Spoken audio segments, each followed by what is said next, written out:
together. They overlapped and such, and stuff like that. But ever since then, no. I'm talking from 78 to about 84. And I've never had a partner since. I want one. Getting older. Yeah, do the next gathering, whatever you do. Come to the Montana one. I think you'll find lots of boys there. I mean, not boys, but 48-year-old men. Yeah. Same age as me? Yeah. Well, I know Stephen Barrios, and I know Hiram. Oh, yeah, do you? Yeah, Cool. I know them because I met them over the years at the gatherings. Yeah. And Raven? Yeah, Raven, absolutely. I've known Raven.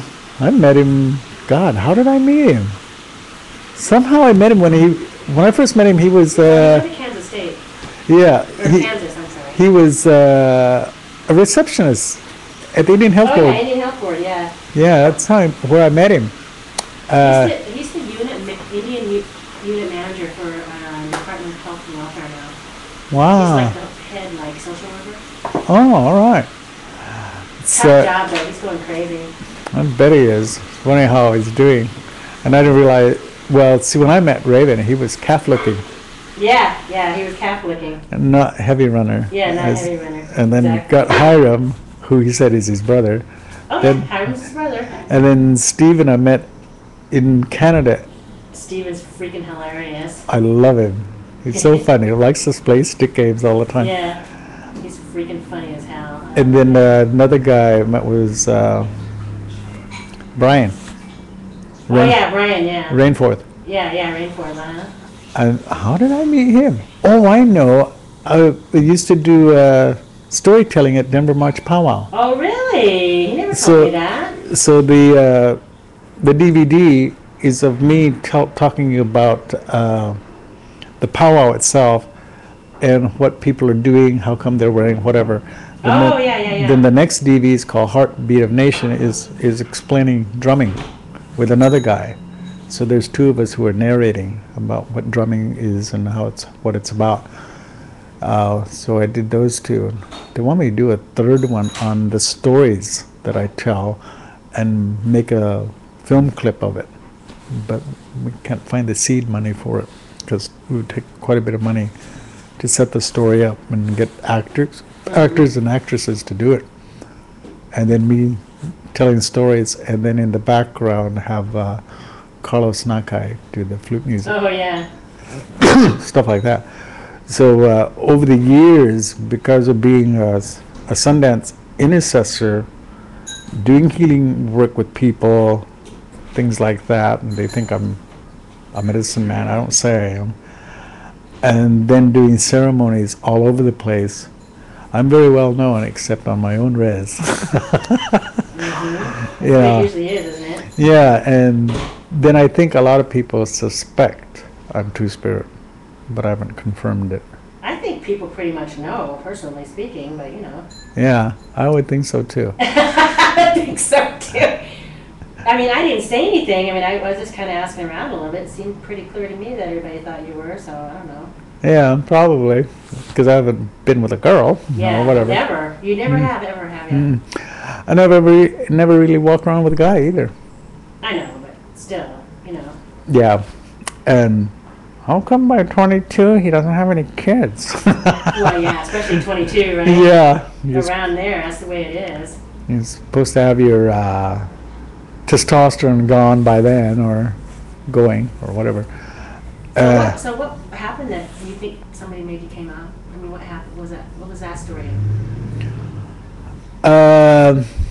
There was a guy, when Leland Jackson owned a bar in Kamei and everything, we were in there, and Syringa? No, it was where the old casino, the old casino used to be. Oh yeah, right. That's how the tribe ended up with that casino, because Leland bought the place and did whatever and created a bar there, and then he took off with his wife Clara, and then left the tribe holding the bill.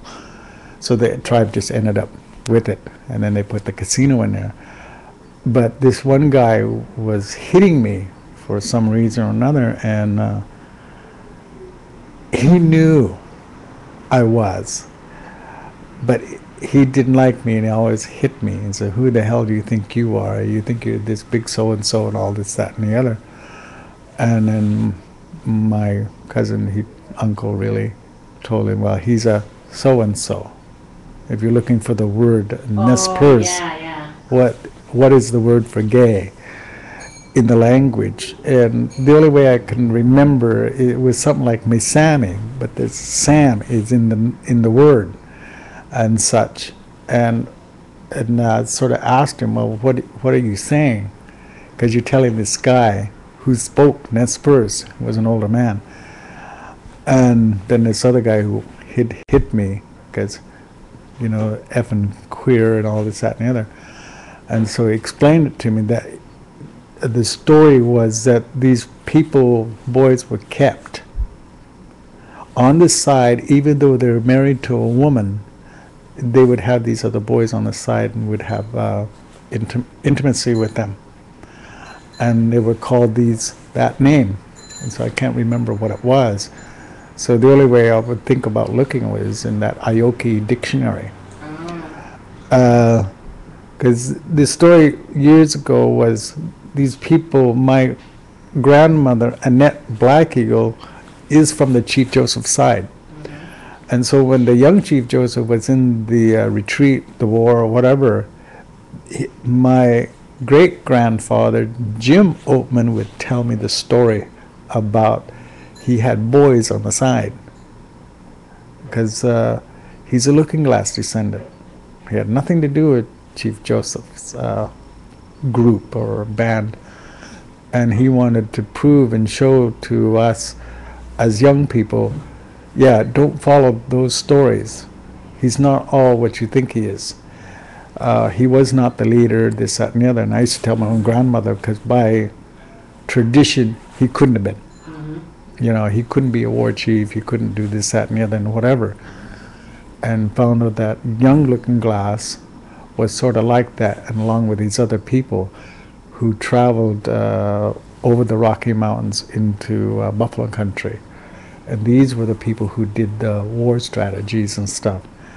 And then there was other stories that the elders used to tell me when I was learning about things, and I'd ask elders questions. And they would tell me of some fantastic stories about what our people did on the trek and how they did avoid the soldiers and their, their very powerful and strong belief in the medicine work and in what now we call Walutsa, and how powerful that was as a religion, and how the people used to pray and how they used to do other things with it in the songs and the prayers of the songs. And knowing all these longhouse leaders, who many of them were my teachers, then they would tell more stories that connected to all the other stories I already heard before. So I heard these when I was over 18 years of age, and then as I got older, they'd continue with the stories, and it went further.